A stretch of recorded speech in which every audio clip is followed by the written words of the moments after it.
I love great conversations. Hi, my name is Angel Jones. Thank you for joining me on 12-minute Convos, where I help you create a brand of your own unique, real self.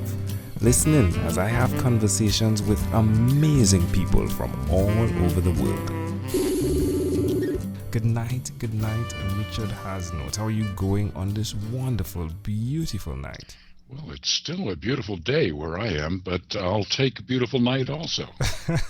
So what part of the world are you in right now? I'm in Arizona. All right. And which of your talents is responsible for us connecting at this time? Well, I believe that might be innovation because it's my passion for decades.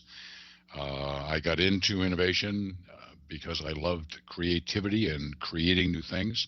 But I very quickly discovered that innovation is a lot tougher than people think it is. And then you discover this incredible fact that 75+% of all innovations fail, and that number has been true for over 50 years. And it kind of reminds you of that now famous Albert Einstein quote about defining insanity, of keep doing the same thing over and over and over again and expecting a different result. That appears to be what people in the innovation business have been doing for over 50 years. So fortunately, at my company, we have spent a lot of time researching, and we understand the cause of the failure rate.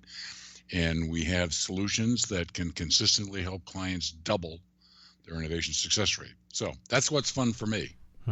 Yeah, I think what's fun as well is what you do over on the Innovation Best Practices podcast. Pretty amazing fun going on there as well, isn't it? Yeah, it is.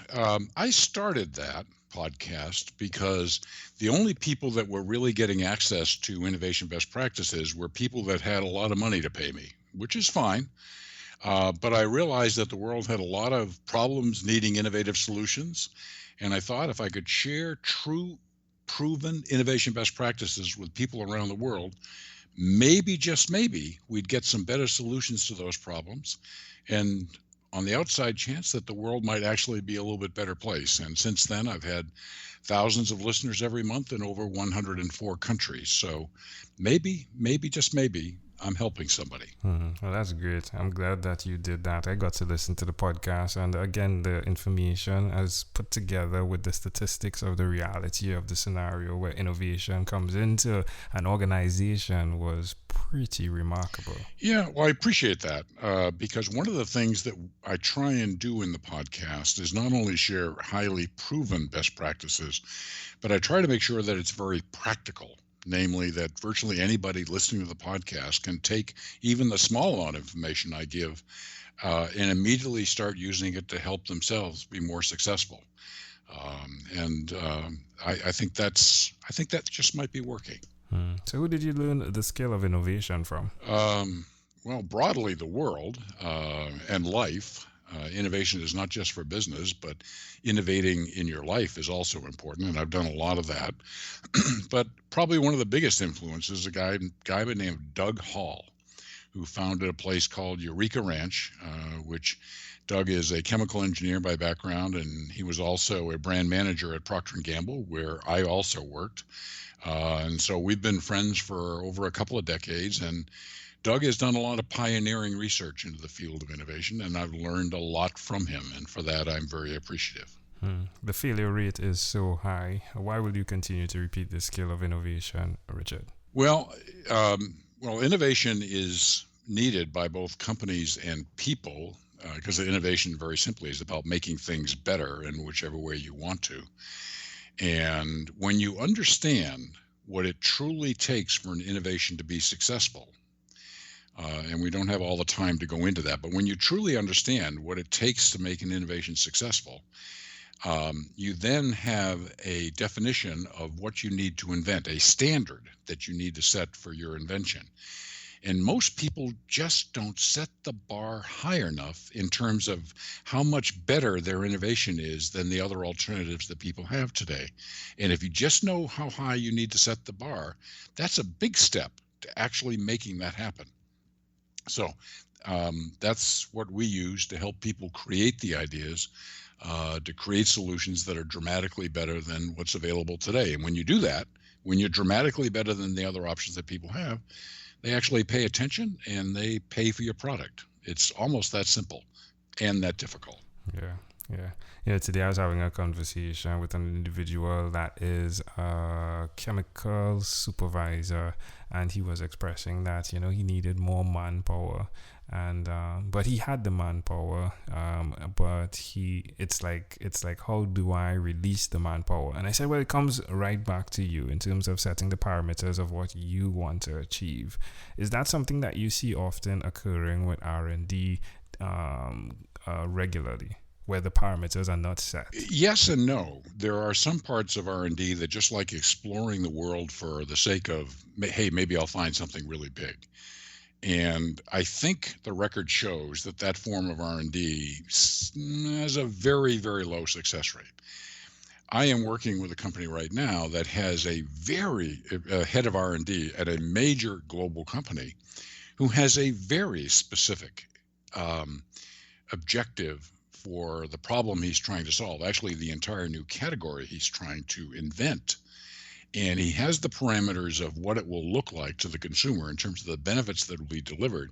But how in heaven's name that happens is what the field of creativity is all about. Because at Innovate2Grow Experts at i2ge.com, we actually are a team of professional inventors.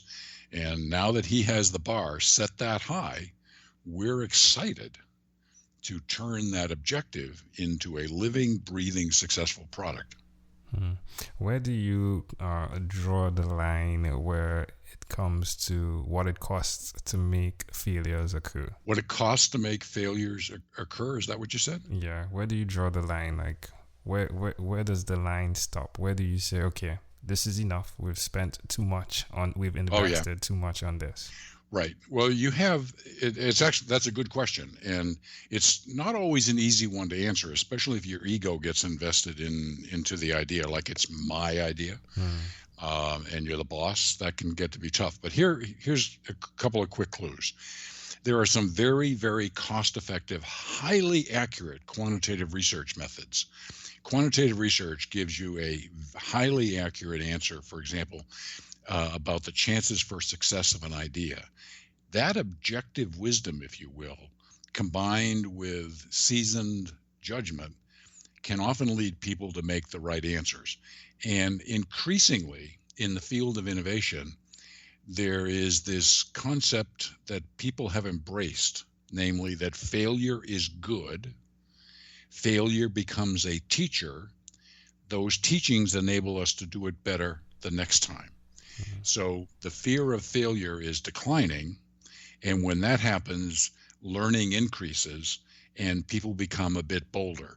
So it's a good question, but it's people in the field of innovation need to develop a new relationship with failure, which for most people is to be avoided at all costs.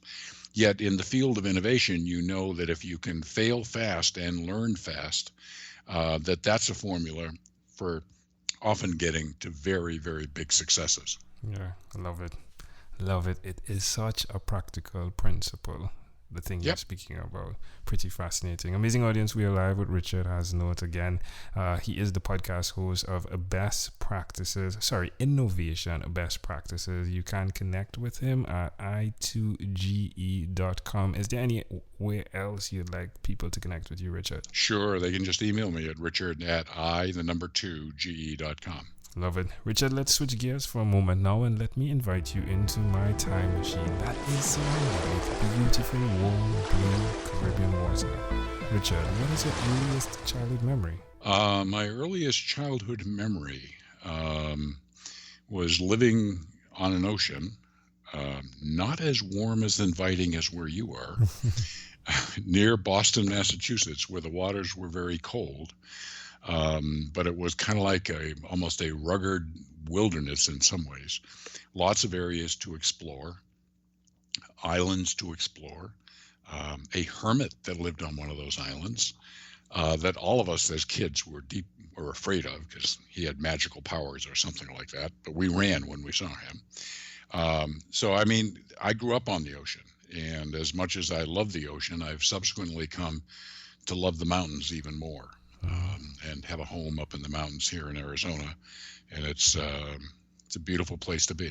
Intriguing. So how old were you in this memory? Probably about 5, I would think. I mean, there's earlier memories that are little fragments, so they don't kind of come all together to help you understand what's going on. Sure. But that's one where the memory became pretty well formed and actually ended up living it. So that was pretty cool. Wow, you ended up living it. Yeah, so answer the question. How do you see that memory connecting to who you are today? Well, that's a good question, and I have never thought of it, but the answer comes pretty quickly. And one of the things I mentioned was it was kind of a rugged wilderness that I loved exploring. And to me, exploring is learning new things. At one time in my life, if you'd asked me, Richard, hey, do you know it all? I probably would have said, yeah, I probably don't know everything, but what I don't know isn't worth knowing. The height of arrogance, if you will. But today I realize that I am a vastly ignorant person with some modest learning skills, and I've become a learning junkie.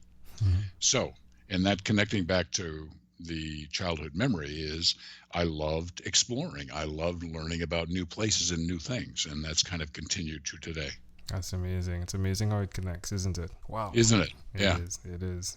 Even innovation, if we started to go with how the dots connect, and when you're doing that, again, it's an even more expanded version of the thing you love, in a lab, if you would, but it's even more fun, I think. Like, I'm intrigued by this conversation. I could do 12 minutes by 10 times for this, right?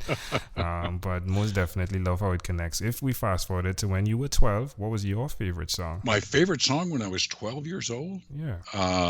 Let's see, that would have, it was probably an early rock and roll song. I don't have any particular one that I remember from all right. age. All right, yeah. All right. No problem. You're not the first and you will not be the last. Well, Richard, we've arrived at our destination, but before we get off of this time machine, there is a small declaration form, so it's yes or no, possibly a bit more. We're going to move pretty quickly here. Are you ready, Richard? I'll give it a try. Richard, have you chosen someone to pass on your skills to? Yes. Are you married? Yes. Do you have children? Yes. Do you believe in God? Yes. Do you have an inner circle of friends? Yes. Do you watch TV for more than 3 hours a day? Yes. How about screen time, the phone and or the computer? Is it more than 8 or less than 8 hours a day? Less than 8 hours a day. If you, Richard, had to share with us your own unique real statement, a statement that represents Richard Haasnoot, what would you say that is? I spend 2 hours every day in meditation to try and get to know God better. Amazing. Love it. Richard, this has been a great pleasure. Before you leave, is there anything else you'd like to share with our amazing audience? Have a great day. I appreciate the opportunity. Richard Haasnoot, thank you for being on What is Inspired by 12-Minute Convos with Angel Jones. Thank you for being on 12-Minute Convos with Angel Jones. Stay tuned for more from our advertisers. Diabetes is a mountain pandemic. It's a disease that's not acute but chronic. Similar to this rhyming method, I have simplified the definition, the signs and symptoms, and the complications of diabetes for both adults and children in my books, Poems for Patients, A Focus on Diabetes, and The ABCs of Diabetes for Children. These books are available on Amazon.com, and for more information, you can visit my website, poemsbyaj.com. That's poemsbyaj.com.